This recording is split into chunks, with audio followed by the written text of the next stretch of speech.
पूरी दुनिया को जब अंग्रेज हमारे देश को छोड़ के गए, अंग्रेजों ने जाते जाते कहा था कि ये तो हम थे जो 100-125 साल तक भारत के ऊपर हमने राज करके भारत को एक साथ रखा।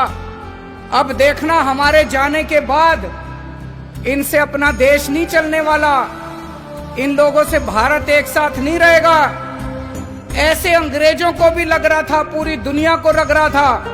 दोस्तों आज 70 साल हो गए, भारत एक साथ भी है और खूब तेजी से तरक्की भी कर रहा है, और उसका केवल एक कारण है, हमारे देश का ये संविधान।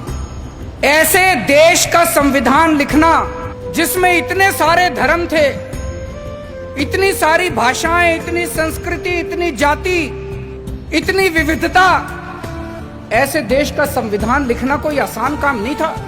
बाबा साहब अंबेडकर ने पूरी दुनिया के संविधान पढ़े, सारे देशों के संविधान पढ़े, जहां से जो जो अच्छा मिला वो सारा उन्होंने इस संविधान के अंदर डाला, और इतना शानदार संविधान बाबा साहब अंबेडकर ने हम लोगों को दिया।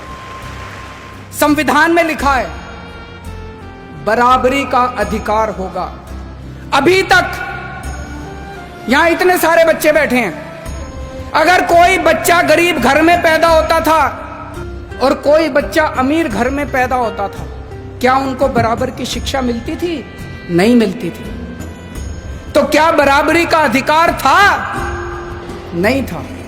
मैं आपका मुख्यमंत्री हूं, हम सरकार चला रहे हैं। सरकार की नजरों में, मुख्यमंत्री की नजरों में, एक बच्चा अगर गरीब घर में पैदा होता है और एक बच्चा अमीर घर में पैदा होता है, मेरे लिए तो मेरे दोनों बच्चे बराबर हैं। मैं उन दोनों बच्चों के बीच में फर्क नहीं कर सकता।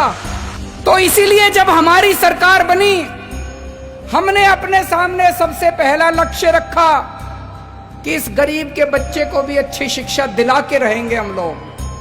दिल्ली में जो भी बच्चा दिल्ली में पैदा होगा, चाहे वो गरीब का बच्चा हो, चाहे अमीर का बच्चा हो, सबको अच्छी शिक्षा मिलेगी, सबको एक जैसी शिक्षा मिलेगी। दोस्तों आज 5 साल के अंदर हमने वो करके दिखाया।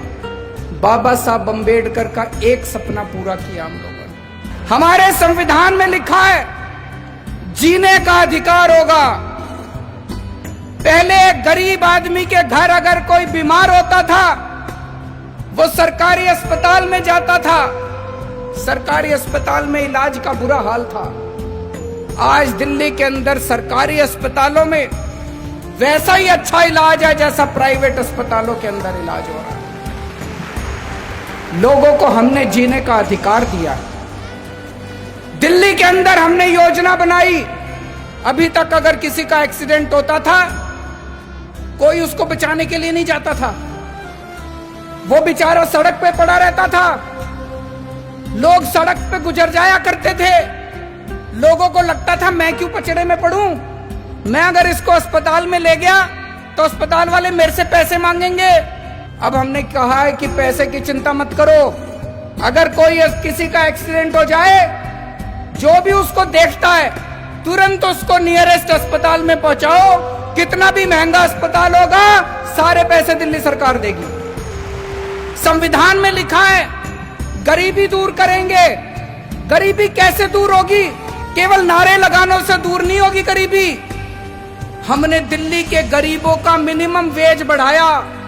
एक एक गरीब मजदूर को, एक एक गरीब कर्मचारी को हमने 15-15 हजार रुपए महीने की तनख्वाह दिलवाई। गरीबी तब दूर होगी दोस्तों। मुझे ये लगता है अगर ये बाबा साहब अंबेडकर का संविधान एक दिन के लिए अच्छे से लागू हो जाए, ये देश कहीं का कहीं पहुंच जाएगा।